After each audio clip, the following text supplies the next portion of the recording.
A Band News FM segue nesta grande cobertura de domingo de eleições. Eleições espalhadas pelo Brasil, as eleições municipais, e temos agora uma presença ilustre, em edição extraordinária, nada mais, nada menos do que nossa colunista de todas as manhãs, Mônica Bergamo. Mônica, eu tinha um chefe lá em Brasília, alô Rodrigo Orengo, aquele abraço, que falava assim, quando chegava a época de eleições: é a nossa Copa do Mundo. Está sendo também para você uma Copa do Mundo, imagino que muito trabalho, né, para campanhas, para candidatos, para nós jornalistas. Como é que você está enxergando as grandes disputas aí espalhadas pelo país, Mônica? Tudo bom, tem sido, né? Porque a gente tem visto eleições muito competitivas nos últimos tempos, nos últimos anos, as eleições presidenciais, as últimas três, né?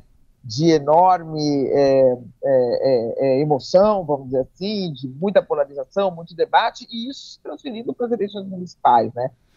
Sempre foi assim, mas dessa vez a gente está tendo aqui em São Paulo empate triplo, em Belo Horizonte empate triplo. Então, em alguns lugares tem uma carga maior de tensão e é uma carga maior também nossa de responsabilidade de tentar ficar equilibrado e passar as informações que têm que ser passadas, né? É isso, Mônica, e muita gente esperava mesmo, né, que e geralmente se fala nisso, que as eleições municipais são um termômetro para as eleições gerais, que a gente começa a escrever algumas histórias que vão ser contadas lá na frente.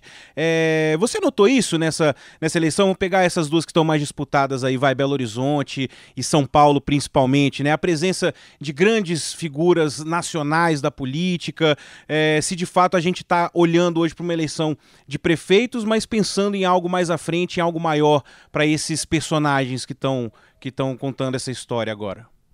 Sempre, né? Se você pegar a eleição aqui em São Paulo, pela esquerda, você tem uma liderança que não é nova, vamos dizer, não estou falando da idade, estou falando do tempo de vida pública. Uhum. O Boulos Guilherme Boulos não é exatamente uma liderança nova, mas é uma liderança que está assumindo novos papéis nessa composição da esquerda, né? Quando ele foi ungido candidato, e o candidato do PT, quer dizer, eu ouvi de uma liderança do PT que o evento seria da Marta, do Lula, colocando ele como candidato e meio que passando um bastão geracional para ele, de uma certa forma, né? Olha, agora é com você tocar o que vai ser a esquerda nas próximas décadas. Então tem um pouco desse simbolismo, né? Perdendo ou ganhando, o Boulos assumindo aí um outro tipo de liderança, né? Uma liderança que também uniu o PT em torno dele, mesmo que a contragosto de algumas lideranças do PT, mas foi o que acabou acontecendo. Então ele surgindo aí para ficar ali emparelhado, vamos dizer assim, talvez não ainda no mesmo patamar, mas com outras lideranças como Fernando Haddad, por exemplo. Então há essa transferência geracional que na esquerda parece que está sendo feita de uma forma um pouco mais tranquila. Por quê? Porque o Lula ainda é o grande catalisador, ainda é a grande liderança. Uhum. O Lula é a perspectiva de poder para 2026.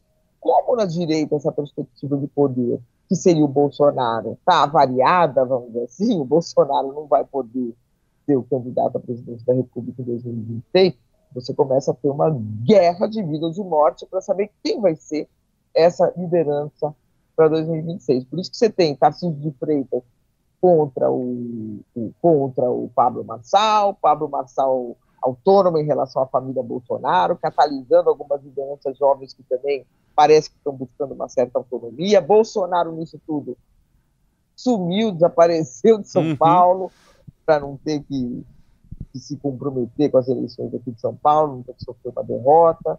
Enfim, e assim vão se movimentando, né? Na esquerda, coisas mais definidas e, de uma certa forma, um pouco mais tranquilas, porque tem o Lula aí, com perspectiva de poder, e na direita uma confusão geral, né? Não, você citou aí a trajetória política do Boulos, né? Do lado contrário ali, você pegar o atual prefeito Ricardo Nunes, ele tem uma trajetória muito longa, né? Começou filiado ao MDB desde os 18 anos de idade, mas para as pessoas, para o eleitor, ele é uma figura nova, mesmo sendo o prefeito, né? Até para o próprio MDB ele não é uma figura, nacionalmente falando, né? É muito conhecida.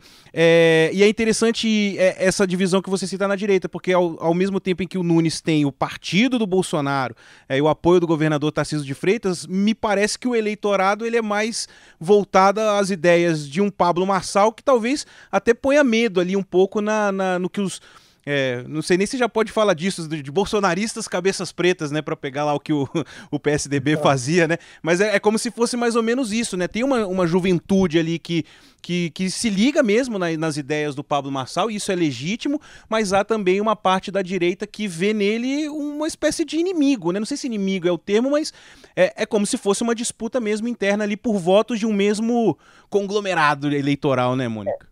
Exatamente, é uma disputa assim, de forma mais imediata pelos votos, né? E também para saber quem é que vai hegemonizar na direita, né?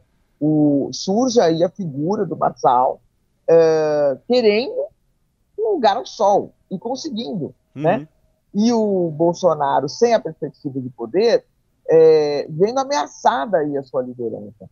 Mas o Bolsonaro, ele não se colocou na reta final da campanha de São Paulo, e com isso, quer dizer, o pretexto eu fui chotado no começo, como o Bolsonaro tem uma rejeição alta em São Paulo, de mais de 60%, então a campanha do Ricardo Nunes, no primeiro turno, não queria colocá-lo na TV, né? Nem na rádio, ele não deveria aparecer tanto, porque para não prejudicar o candidato. Mas depois passou a ser necessário, porque os votos dos bolsonaristas começaram a escapar, então era preciso o Bolsonaro voltar para segurar esses votos. Aí o Bolsonaro achou esse bom pretexto, mas e as outras lideranças que também não estão aparecendo? Cadê o Temer? Cadê isso? Cadê aquilo? Mas o fato é que se ele entra, pede voto para o Ricardo Nunes e não adianta absolutamente nada, ele derrete. E ele, intuitivo, um político intuitivo, se preservou, né, e deixou tudo ao Deus dará. Agora, isso vai ter consequências, porque, por exemplo, o governador de São Paulo, Tarcísio de Freitas, pediu várias vezes, fez vários apelos ao Bolsonaro para que ele ajudasse o Ricardo Nunes. Ele ficou bravo até. Bolsonaro Então você vai ter aí quer dizer, fato concreto que, dependendo do resultado, né, se o Ricardo Nunes ganha essa eleição, o grande vitorioso vai ser o Tarcísio de Freitas. Se ele perde, o grande derrotado vai ser o Tarcísio com a colaboração do Bolsonaro. Olha a confusão que está armada, né? Porque você vai ter um acerto de contas, uma lavação de roupa suja, óbvio, né? Não sei se em público ou não, ou em casa ou na rua, mas vai ter.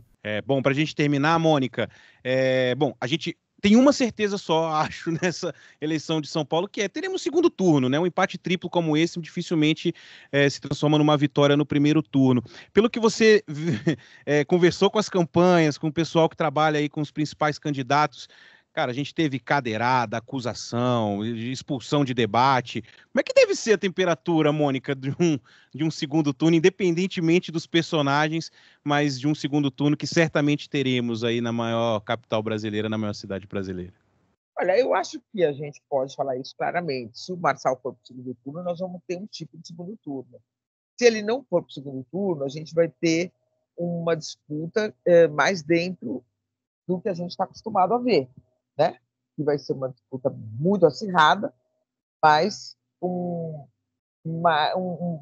maior, mais comedida do ponto de vista de ataques pessoais, do ponto de vista de baixarias, porque foi o que a gente viu. Na verdade, a gente não está aqui, a gente está só falando o que todo mundo viu, né? O Marçal realmente ele foi para os debates e ele mudou, né, o rumo de todos os debates que ele participou.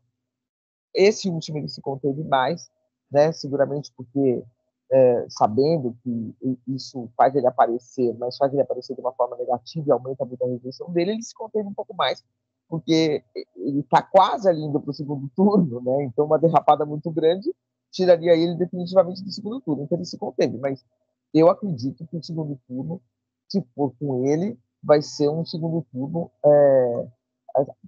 com outro tipo de conduta, né? Porque as condutas dele obrigam o adversário a ter uma reação. Então começa a ficar todo um clima